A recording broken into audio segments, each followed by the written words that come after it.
I'm Valeria, 32, former finance manager of my family's restaurant chain, Rossi's Italian. 2 days ago, my dad's voicemail shattered everything. Don't bother coming to the family reunion. We're cutting ties.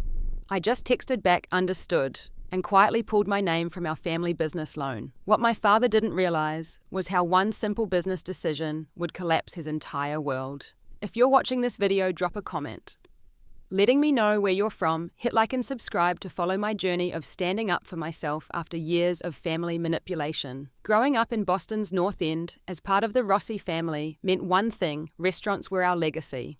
My grandfather Luigi immigrated from Naples in 1965 with nothing but family recipes and determination. He opened the first Rossi's Italian Bistro in 1968, working 18 hours daily until the small corner restaurant became known for authentic cuisine and warm family atmosphere. I spent my childhood watching my father Frank and Uncle Tony transform one successful restaurant into a local phenomenon. By the time I was 10, we had 3 locations across Boston. Dad handled operations while Uncle Tony managed finances and customer relations. Mom Diana worked as hostess at the original location, her warm smile becoming part of our brand identity. Our family lived and breathed the restaurant business. School days meant mornings helping prep vegetables before classes, and weekends learning every position from dishwasher to server.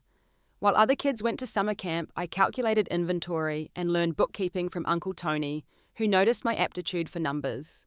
"This one will take the business places we never imagined," he would tell my father with pride, while I absorbed spreadsheet formulas like other kids memorized pop lyrics. My sister Amanda was different. 4 years younger, she inherited our mother's artistic sensibilities rather than our father's business acumen. Her drawings decorated the restaurant walls, but she never showed interest in operations. Dad struggled to connect with her creative pursuits, though he tried masking his disappointment. When college application time arrived, I chose finance at Boston University, staying close to help weekends while preparing to modernize our family business. Amanda later attended Rhode Island School of Design, pursuing fine arts, despite Dad's thinly veiled disapproval. He wanted both daughters involved in what he considered our birthright and obligation. After graduating, summa cum laude top investment firms courted me with impressive offers. Dad assumed I would decline them all. "The business needs you, Val," he said, not asking, but stating what he considered fact. There was momentary hesitation as I imagined life building my career independently, but family loyalty prevailed. I returned as finance director for what had grown to 5 locations across Massachusetts. The next 8 years became my professional proving ground. I implemented inventory management systems, cutting waste by 14%. My negotiations with suppliers saved thousands monthly. I developed financial forecasting models that guided our expansion decisions. We opened 2 more successful locations under my financial planning. Dad publicly praised my contributions while privately maintaining control over final decisions. Initially, this seemed reasonable. He had decades of experience. Gradually, though, I noticed troubling patterns. He valued my ideas when they aligned with his vision, but dismissed my cautions about overexpansion or risky investments. Uncle Tony often sided with me in these discussions, creating tension between the brothers. My personal life remained secondary to business demands. Vacations were postponed for inventory counts. Holidays meant working double shifts when staff called out. Romance seemed impossible until I met James through a restaurant supplier conference. As CFO for an agricultural distribution company, he understood demanding family businesses. Our relationship progressed naturally despite my limited free time. After 18 months, James proposed during a rare weekend away. Dad's reaction to our engagement news was lukewarm at best. Mum hugged me with genuine happiness, while Dad mumbled congratulations before immediately discussing upcoming investor meetings. Uncle Tony hosted an engagement celebration dinner the following weekend, compensating for my father's underwhelming response. James tried building relationships with my family, attending Sunday dinners, and helping during staffing shortages. Despite his efforts, Dad maintained a polite distance, making minimal conversation directed primarily toward business topics. Mum was warmer, but followed Dad's lead in keeping James somewhat peripheral to family gatherings. My future husband never complained, understanding my complex family dynamics. "They're protective of you and the business," he reasoned generously. "It takes time to accept newcomers into tight family circles." The first major warning sign came when Amanda announced her engagement to Marcus, a financial analyst she met through mutual friends. Unlike his response to James, Dad immediately embraced Marcus, inviting him to business meetings and seeking his input on financial matters despite his limited restaurant experience. The contrast was striking and hurtful, though I buried these feelings beneath work responsibilities. James noticed the disparity, but encouraged me to focus on our relationship rather than family politics. "We're building our own life together," he reminded me. "Their approval would be nice, but isn't necessary for our happiness." Those early years, working in the family business, established the foundation for everything that followed. My identity became inseparably intertwined with Rossi's success, while my father carefully maintained ultimate authority despite relying increasingly on my expertise. I believe this arrangement demonstrated my dedication to family legacy, never recognizing it as the unhealthy dynamic that would eventually force an impossible choice between family loyalty and personal dignity. The first significant crack in our family's perfect facade appeared during the quarterly business review 3 years ago. We gathered in the private dining room of our flagship restaurant, surrounded by financial reports I had meticulously prepared. Dad proposed opening 2 additional locations simultaneously, an ambitious expansion requiring substantial capital investment. The market analysis shows significant risk in expanding too rapidly, I explained, pointing to debt-to-income projections. We should establish the Brookline location first, then consider Cambridge after stabilizing cash flow. Dad dismissed my concerns with a wave. "The opportunity is now, Valeria. Your grandfather built this business by taking chances, not playing safe with spreadsheets."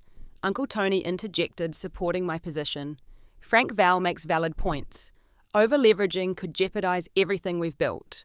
Dad's face flushed with anger. "Since when do we run this family business based on fear? I thought I raised a daughter with vision." His words stung, but I maintained composure, presenting additional data supporting a more conservative approach. After heated discussion, Dad reluctantly agreed to sequential rather than simultaneous expansion, but the atmosphere had shifted.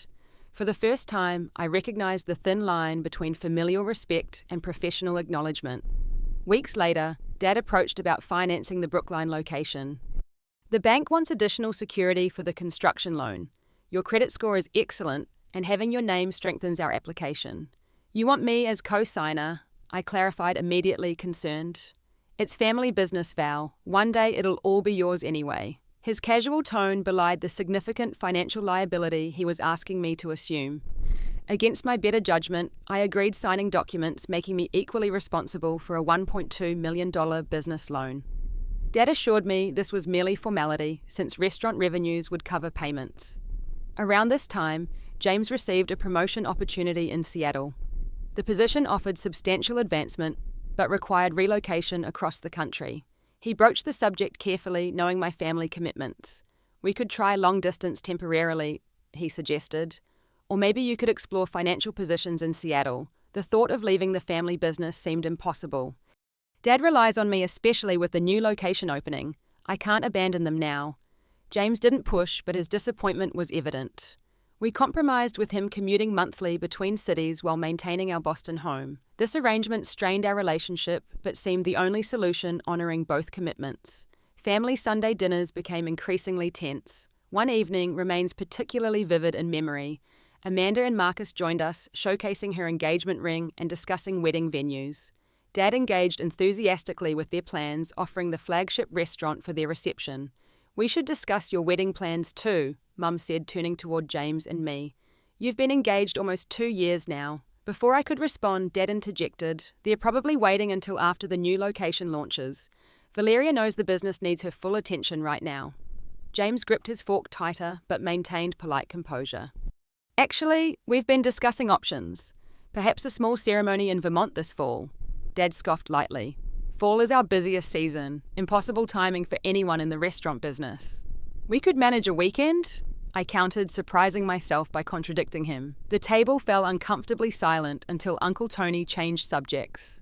After dinner, he pulled me aside while helping with dishes. "Your father has always struggled sharing control," he said quietly. "Luigi was the same way. Just be careful that family obligation doesn't become family subjugation." His warning resonated but seemed extreme, given our family's close bonds. Still, small incidents accumulated. When I discovered accounting irregularities showing Dad had diverted funds from operating accounts to personal investments without proper documentation, my concerns were dismissed as overthinking routine transfers. During business meetings, Dad increasingly spoke over my presentations or reframed my ideas as his own. Restaurant staff began approaching him directly rather than respecting my authority in financial matters. These subtle undermining tactics eroded my position while maintaining appearances of valuing my contribution. James observed these dynamics with growing concern. They want your expertise and financial backing without granting corresponding authority, he noted after a particularly frustrating week. That's exploitation, not family support. I defended my family reflexively while privately acknowledging the uncomfortable truth in his assessment. The realization that I might be viewed primarily as financial security rather than valued partner in our family enterprise grew increasingly difficult to ignore. The most telling incident occurred when Amanda casually mentioned Dad had consulted Marcus about investment strategies for restaurant profits. He's really impressed with Marcus's portfolio management ideas, she said. They spent hours planning growth strategies last weekend. This information stung sharply. Despite 8 years managing our business finances with documented success, Dad sought outside financial advice without involving me. The message couldn't have been clearer. My professional judgment was secondary to that of my future brother-in-law, whom he'd known less than 2 years. These accumulating warning signs revealed uncomfortable truths about my position in both family and business hierarchies. While outwardly celebrated as essential team member decisions increasingly happened around, rather than with me. My signature secured financial backing, while my expertise received diminishing respect. This unsustainable dynamic was heading toward inevitable breaking point, though I couldn't yet imagine how dramatic that rupture would become. The annual family reunion announcement arrived through group text message, Rossi Family Celebration, Saturday, June 12th, original location, private dining room, commemorating 25 years since expansion to multiple locations, family only. That final phrase immediately triggered concern. James and I had been engaged 3 years and he had attended previous family gatherings. I called Dad for clarification. When you say family only, you mean James is included, right? He's practically family now. Dad's response was coolly dismissive. This is for blood relatives, Valeria. Your fiancé can survive one evening without you. Dad, that's not reasonable. We've been engaged for years. Amanda is bringing Marcus. That's different. They're getting married this fall. Your situation is less defined. This blatant double standard ignited rare anger. Less defined. We've been together 5 years. The only reason we haven't married is because business demands kept postponing our plans. Don't make this dramatic, Dad replied with growing irritation. James understands business comes first. That's why you two work. No, Dad, that's why our wedding keeps getting delayed. James has been incredibly patient while I prioritize family business over our relationship. The least we can do is include him in family celebrations. The conversation escalated as I held firm about James attending. Dad's voice grew increasingly agitated until he finally snapped, "Fine, bring him if it's that important. But remember where your real priorities should lie." That night, reviewing quarterly financials, I discovered something alarming. Dad had applied for another substantial loan, listing me as guarantor using documentation from the previous loan without my explicit consent.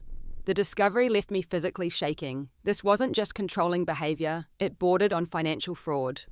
I confronted him next morning in his office, closing the door firmly. "You submitted loan paperwork with my name without consulting me. That crosses every professional and personal boundary." He appeared genuinely confused by my reaction. "It's standard renewal of existing terms. Why would you object to supporting family business growth?" "Because it's my financial liability too. My credit, my future at stake. You can't make these decisions unilaterally. Suddenly, it's your liability, not our family business." His tone turned accusatory. "Since when do Rosses separate individual interests from family welfare? Since one family member makes financial decisions affecting others without transparency or consent." I countered, maintaining composure despite escalating tension. Dad rose from his desk, voice lowering dangerously. "After everything we've built, everything we've given you, this is your attitude." Perhaps James is having more influence than I realized. This isn't about James. It's about respect and proper business practices. Family business operates on trust, not corporate formalities, he responded dismissively. I stood firm. Trust requires communication and consent. I'll continue supporting our business, but not through unauthorized financial commitments. The confrontation ended unresolved with palpable tension lingering throughout subsequent days. I consulted our family lawyer privately, confirming Dad couldn't legally obligate me without explicit consent regardless of previous arrangements. This consultation provided temporary reassurance while heightening awareness of necessary boundaries. 2 days before the reunion, Uncle Tony called with disturbing information. Your parents have been talking to Amanda and Marcus about your relationship with James, so he warned. Frank's convinced James is turning you against the family business. That's ridiculous, I protested. James has supported my commitment to Rossi's despite personal sacrifice. I know that, but Frank sees any divided loyalty as threat. Be careful at the reunion. Tensions are high. That evening, Amanda called her normally warm tone, replaced with cautious formality. Dad says you're creating problems about the loan paperwork. He submitted documents using my name without permission, Amanda. That's not acceptable. He's under tremendous pressure with the expansion, she defended. Sometimes family needs to step up without making things difficult. Her response revealed how completely she had aligned with Dad's perspective. Would you let Marcus sign financial documents for you without your knowledge? I challenged. That's different, she insisted, echoing Dad's dismissive phrase. It's really not. This is about basic respect, not family loyalty. The conversation deteriorated further, ending with her frustrated accusation. You've changed since James. Sometimes I barely recognize my sister anymore. The night before the reunion, Dad called while I was reviewing exit strategies from the compromised loan situation. His voice came through speakerphone as James worked quietly across our dining table. I've been thinking about tomorrow, Dad began without greeting. Perhaps it's better if James doesn't attend after all. Some sensitive business matters will be discussed. My patience finally shattered. James is coming as my fiancé. Any business discussions can happen separately in appropriate settings. This attitude is exactly why I'm concerned, Dad responded, voice hardening. Your priorities are increasingly unclear. My priority is building a life that includes both family and personal relationships. They're not mutually exclusive. Clearly, your definition of family has become flexible, he said bitterly, and yours has become synonymous with absolute control. I replied, surprising myself with the directness. Silence hung heavily before Dad's voice returned cold and final. Don't bother coming to the family reunion. We're cutting ties. I'll have the restaurant attorney contact you about removing your positions with the company. The call ended abruptly, leaving me staring at the phone in shocked silence. James moved to embrace me as tears formed, but emotional collapse would come later. In that moment, clarity emerged through pain. Years of subtle manipulation crystallized into this singularly honest moment of conditional love. I texted back one word, understood. Then I made the call that would change everything, contacting my personal attorney about immediately removing my name from all family business loans. The breaking point had arrived, and with it came painful but necessary decision to protect my future from those who valued my signature more than my humanity. The decision to remove myself from the family business loan wasn't impulsive, despite the emotional catalyst. After Dad's voicemail, James held me while I processed the finality in his tone. The relationship I had sacrificed so much to maintain had been severed by the same person who demanded those sacrifices. What do you want to do? James asked quietly once my tears subsided. I need to protect myself, I replied, surprising myself with the clarity. If they're cutting ties, I need to ensure I'm not financially vulnerable. We spent the evening researching options. The loan terms allowed removal of guarantors with proper documentation and bank approval, provided replacement security could be arranged. Though complex, the process wasn't impossible. The following morning, I contacted Patricia Winters, my personal financial advisor, whom I'd consulted occasionally, despite Dad's disapproval of outsiders reviewing family finances. I suspected this day might come, Patricia said, after I explained the situation. The entanglement between personal and business finances in family enterprises often creates precisely this vulnerability. She outlined my options with characteristic precision. The business is using your creditworthiness and personal guarantee to secure financing they likely couldn't obtain independently. Their operational cash flow wouldn't satisfy lending requirements without your backing. This revelation confirmed what I'd suspected, but never fully acknowledged. My financial stability had been leveraged without corresponding authority or respect. The business that dominated my professional life Might collapse without my personal guarantee, yet my input received diminishing consideration. What happens to the business if I withdraw? I asked, stomach tightening with conflicted loyalty. They'll need to secure alternative financing quickly or restructure operations to match actual cash flow capacity, Patricia explained. It might force difficult decisions about expansion plans, but that's not your responsibility if they've explicitly terminated your involvement. The truth felt simultaneously liberating and terrifying. My father had created this vulnerability through his controlling approach to both family and business relationships. His cutting ties statement demonstrated willingness to sever familial bonds over assertion of basic boundaries, yet he likely hadn't considered the financial implications of that severance.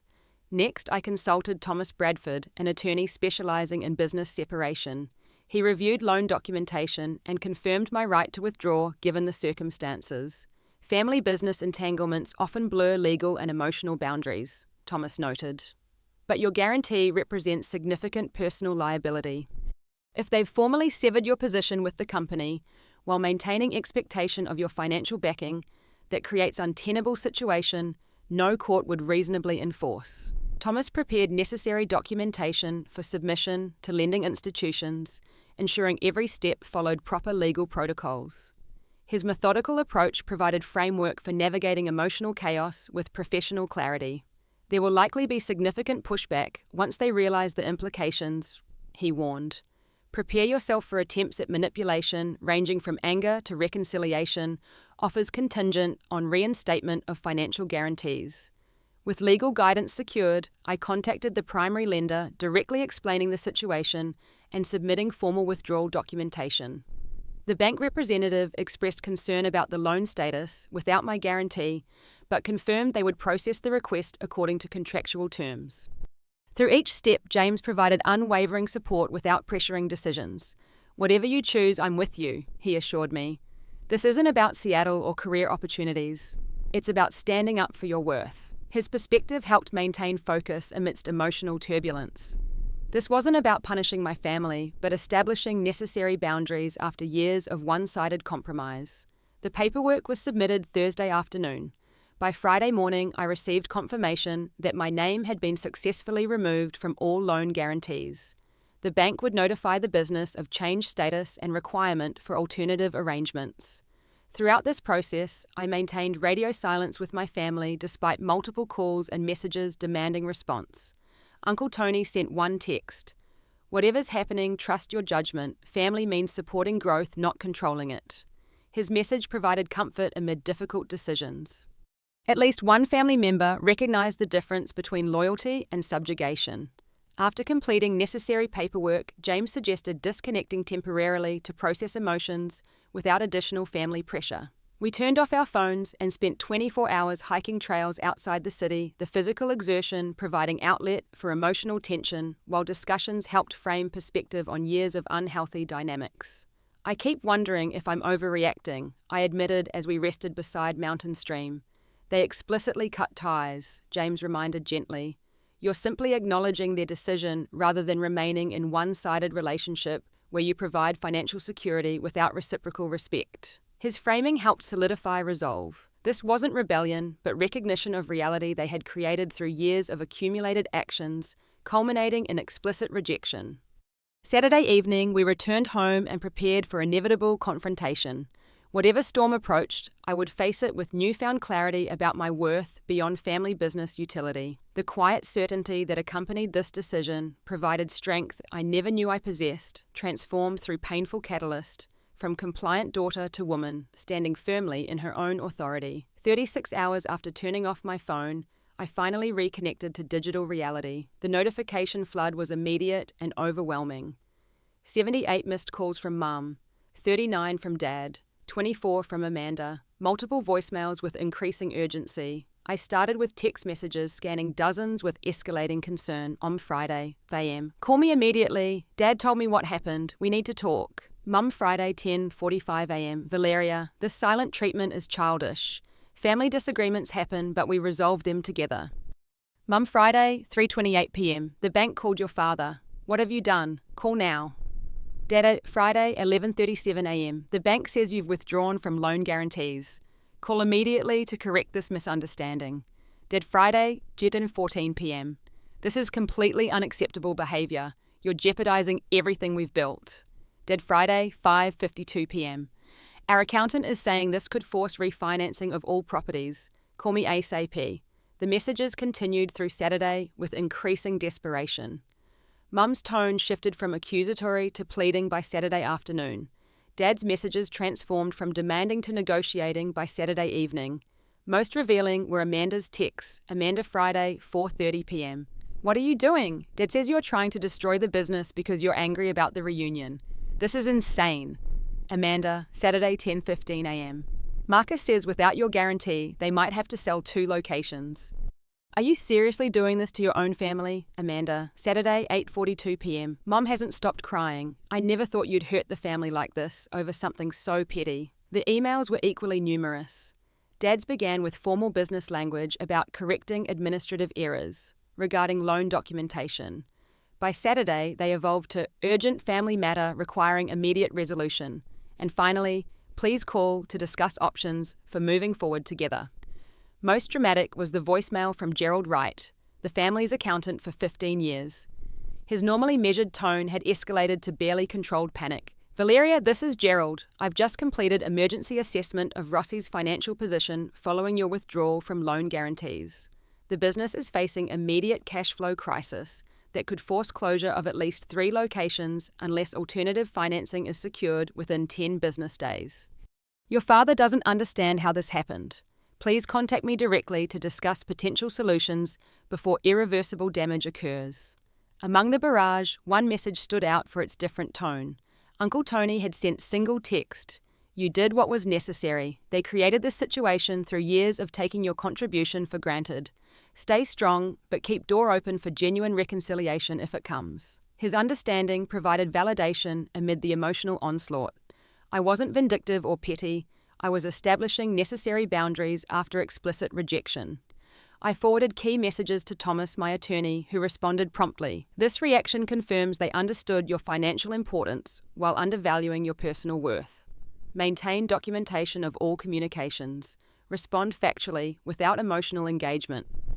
Following his advice, I replied to my father's most recent email with professional detachment.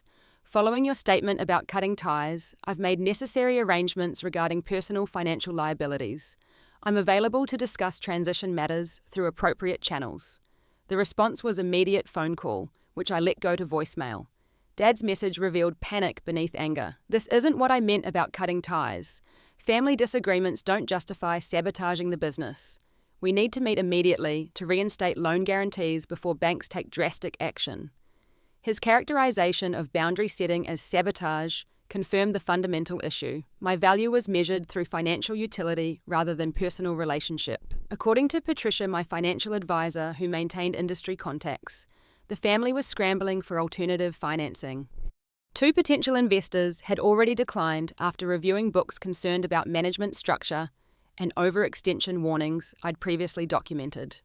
Most painful were forwarded family texts from cousins and aunts containing false narratives about my betrayal and abandonment, without context of years of one-sided compromise or Dad's explicit rejection. The family history was being rewritten with me cast as villain rather than longtime supporter, finally establishing boundaries. Amanda left particularly hurtful voicemail. I always defended you when Dad said James was turning you against family.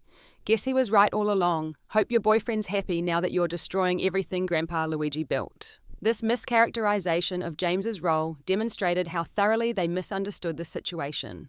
James had supported my dedication to family business despite personal cost. The decision to protect myself followed Dad's explicit rejection, not outside influence. Despite mounting pressure, I maintained resolution. Years of compromising personal needs for family business had established pattern where boundaries were viewed as betrayal rather than healthy independence. Breaking this cycle required withstanding uncomfortable transition period. After consulting with James and my advisors, I drafted clear email to the entire family. My decision follows Dad's statement about cutting ties. I remain open to family relationship based on mutual respect rather than financial entanglement. Business matters should be addressed through appropriate professional channels. This communication established framework for potential reconciliation while maintaining necessary boundaries. The path forward remained uncertain, but for first time in years, I faced family dynamics from a position of self-respect rather than automatic accommodation. 1 week after the financial revelation, the inevitable confrontation arrived without warning. I was working from home when doorbell rang persistently. Opening the door revealed my parents standing grimly in hallway, Dad's face flushed with barely contained anger, Mom's eyes swollen from crying.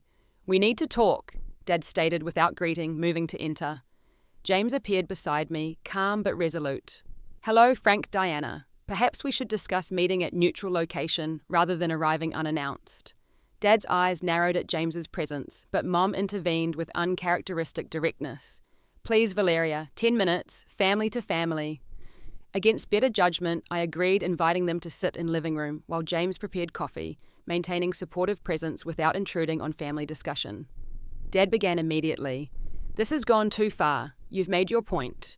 Now we need to resolve this loan situation before irreparable damage occurs." "The situation is already resolved," I replied calmly. "My name has been removed from guarantees, as is my right, following termination of my relationship with the business." "That was argument, not termination," Dad countered dismissively. "Families argue. They don't destroy livelihoods over hurt feelings." The characterization triggered response that had been building for years. "This wasn't argument. You explicitly stated you were cutting ties. I simply acknowledged that decision and took appropriate steps to protect myself." Mum leaned forward, voice quavering. "Sweetheart, your father spoke in anger. He didn't mean to suggest actual separation from family. His exact words were, 'We're cutting ties,'" I quoted. After years of having my financial stability leveraged without corresponding respect for my input, that statement required response. Dad's composure cracked. "So this is punishment and revenge for not getting your way about the reunion. This is consequence," I corrected, "not punishment. You can't maintain access to my financial backing while excluding me from family and dismissing my professional judgment." "The business might not survive this," Mum interjected tearfully. "Everything your grandfather built, everything we've worked for, gone because of one misunderstanding. If the business can't survive without leveraging my personal credit, that confirms every concern I raised about overextension," I pointed out. Those warnings were consistently dismissed. The doorbell interrupted our circular discussion. James answered, admitting Amanda, whose expression shifted from accusatory to confused upon seeing our parents already present. "You're all here," she stated unnecessarily. "Good. We need to fix this before Marcus's family dinner tonight. The stress is ruining everything." Her self-centered framing revealed how differently we perceived the situation. To Amanda, this represented inconvenient family drama disrupting her wedding plans, rather than fundamental breach of trust with far-reaching implications. "There's nothing to fix," I explained. "Dad terminated our relationship, and I've taken appropriate steps to protect myself financially." "By potentially bankrupting the family business," she challenged. "By removing myself from financial obligations that accompanied a relationship Dad explicitly ended," I clarified. Unexpected knock interrupted escalating tension. James opened door to find Uncle Tony, whose presence immediately altered room dynamics. "Thought I might find everyone here," he said, stepping inside with characteristically calm demeanor. Dad's expression darkened. "This doesn't concern you, Tony." "Family business concerns all family," Uncle Tony replied mildly, taking seat beside me. "Especially when poor decisions threaten everything we've built together." "My decision?" Dad sputtered incredulously. "Valeria's the one who blindsided us with this loan withdrawal." Uncle Tony shook head slowly. "I warned you for years about leveraging her credit without respecting her input. You created unsustainable situation by treating her as financial resource rather than valued partner." His frank assessment silenced room momentarily. Uncle Tony continued addressing everyone. "I've reviewed business finances independently. The current crisis results from ignoring Valeria's consistent warnings about overextension, not from her withdrawal of personal guarantees. The business model became dependent on her personal liability without corresponding authority." Dad attempted interruption, but Uncle Tony raised hand firmly. "Let me finish, Frank. For 8 years, Valeria has sacrificed personal opportunities to support family business. She delayed marriage, declined lucrative offers, and contributed expertise that doubled our profitability. In return, her professional judgment was increasingly dismissed, while her financial backing was leveraged without transparent discussion. Mum wiped tears silently, while Amanda stared at floor, uncomfortable with this direct accounting of family dynamics. When Frank told Valeria not to attend the reunion because family was cutting ties, she simply took him at his word, Uncle Tony concluded. The resulting financial crisis reveals how thoroughly her contribution has been taken for granted. Dad stood abruptly, pacing with agitation. So we're supposed to lose everything because I spoke hastily during argument. You're facing consequences of years of decisions, not one heated moment, I responded quietly. The loan withdrawal is symptom, not cause, of fundamental problems in how this family operates. Amanda looked up, finally connecting with underlying issues. Is that true? Dad, have we been using Val's credit without proper business structures?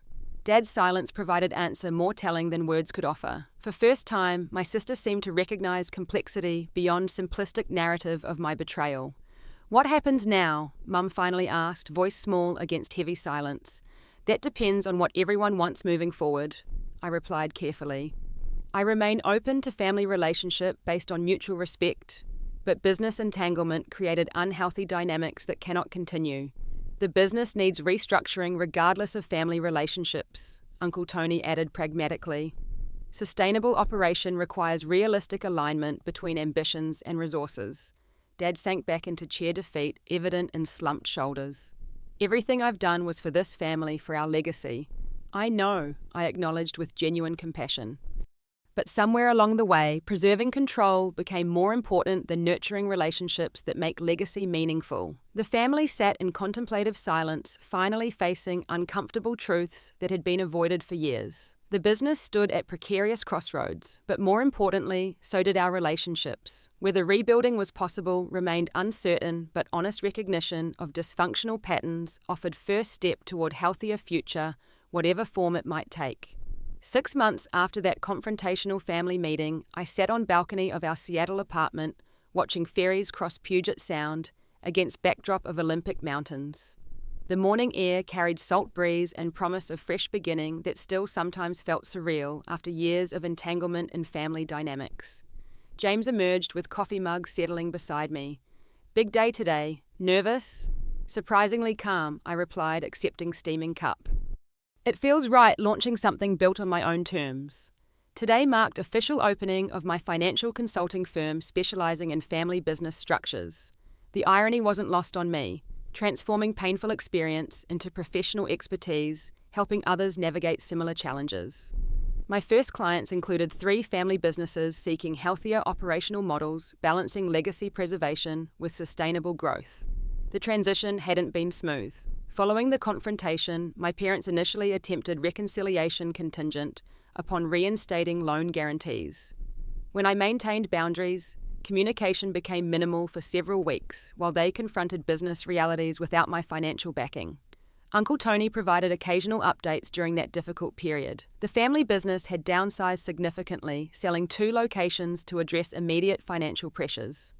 Dad initially blamed me publicly for these necessary corrections, but Uncle Tony's steady influence gradually shifted narrative toward more honest accounting of overexpansion risks I'd identified years earlier. The most surprising development came from Amanda. 3 weeks after our confrontation, she requested meeting without our parents. Over coffee at Neutral Cafe, my sister revealed her perspective had shifted dramatically. Marcus started questioning some of Dad's business practices, she explained. The more we looked, the more I realized how much pressure was placed on you while minimizing your authority. I'm sorry for not seeing it sooner. Her acknowledgement began careful rebuilding of sisterly relationship that had been secondary to business dynamics for too long. We now spoke weekly, navigating new boundaries with growing mutual respect. She and Marcus had proceeded with their wedding scaled down, but more meaningful for focusing on relationship rather than appearances. My relationship with parents evolved more slowly. Mum initiated reconciliation through short messages acknowledging hurt feelings without addressing underlying issues. Dad remained distant until Uncle Tony facilitated family dinner 2 months after the confrontation. The business survives, Dad stated awkwardly, initial conversation focusing on practical rather than emotional matters. 3 locations instead of 7, but stable. I'm glad, I responded genuinely. Sustainability was always the goal of my recommendations. Gradually, conversation shifted toward personal territory. Dad struggled acknowledging problematic patterns, but made halting effort. I never saw it as taking advantage. Family business meant shared responsibility in my understanding. Responsibility should come with corresponding voice in decisions, I noted gently. That balance was increasingly missing. Perhaps, he conceded with visible difficulty. Your grandfather ran things differently. Adapting to modern approaches doesn't come naturally. This represented significant admission from someone who rarely questioned established patterns. Subsequent interactions maintained careful boundaries with slowly increasing warmth. Monthly family dinners resumed with explicit agreement to separate business discussions from family gatherings. James thrived in his Seattle position while supporting my entrepreneurial venture. Our wedding finally took place 3 months ago. Small oceanside ceremony attended by both families. Dad's toast acknowledged learning difficult lessons about balancing business ambitions with personal relationships, representing tentative step toward genuine growth. Uncle Tony visited regularly, becoming informal advisor to my consulting practice while maintaining reduced role in family business. His unwavering support throughout crisis had strengthened our bond beyond professional collaboration. My phone chimed with text from Amanda. Thinking of you today, so proud of what you're building. Call after your first day wrap-up. The message warmed me, representing healing that once seemed impossible. While our relationship would never return to blind familial obligation, something healthier had emerged from necessary disruption. The journey from financial manager trapped in family expectations to independent consultant building life aligned with personal values hadn't been easy. Therapy helped process complex emotions around setting boundaries with loved ones. Learning to prioritize well-being without guilt required ongoing practice. Recognizing patterns of manipulation masked as family loyalty necessitated painful reassessment of long-time dynamics. Most valuable lesson emerged from this difficult transition: love shouldn't require sacrificing self-worth. Healthy family relationships support individual growth alongside collective welfare, rather than demanding subordination of personal boundaries to family expectations. The phone chimed again with rare message from Dad. Good luck today. Your grandfather would be proud of your integrity. This simple acknowledgement represented profound shift in perspective that would have seemed impossible months earlier. While relationship remained work in progress, fundamental recognition of my value beyond utility to family business had finally taken root. James squeezed my hand gently. Ready for new chapter? I nodded, watching ferry complete its journey across Sound. Like that vessel, I had navigated choppy waters toward new shore, carrying valuable cargo of experiences while leaving behind weight of unsustainable expectations. The journey continued with clearer direction and lighter heart, guided by hard-won wisdom about balancing family bonds with personal boundaries. Life wasn't perfect. Relationships required ongoing negotiation of evolving boundaries. The business my grandfather founded continued in reduced form without my direct involvement. But beneath these changes lay foundation of greater authenticity and mutual respect that made space for genuine, rather than obligatory, connection. In an unexpected way, Dad's voicemail severing ties had ultimately freed me to build connections based on choice rather than obligation. The painful catalyst had triggered necessary transformation from dutiful daughter to woman, standing firmly in her own authority. That journey, difficult as it had been represented, growth, that would have been impossible without the crisis that forced re-evaluation of deeply entrenched patterns. Have you ever found yourself sacrificing your own needs to keep peace in a family relationship? The journey I've shared today reflects what happens when we finally value ourselves enough to establish necessary boundaries, even with those closest to us. If my story resonated with you, please hit the like button and subscribe to hear more journeys of finding strength through difficult family transitions. Share in the comments a moment when you had to choose between keeping peace and standing up for yourself. Remember, sometimes the most loving thing we can do for both ourselves and our families is establishing boundaries that allow authentic rather than obligatory connections. Thank you for joining me today, and remember, your worth isn't measured by your utility to others, but by your courage to honor your own truth.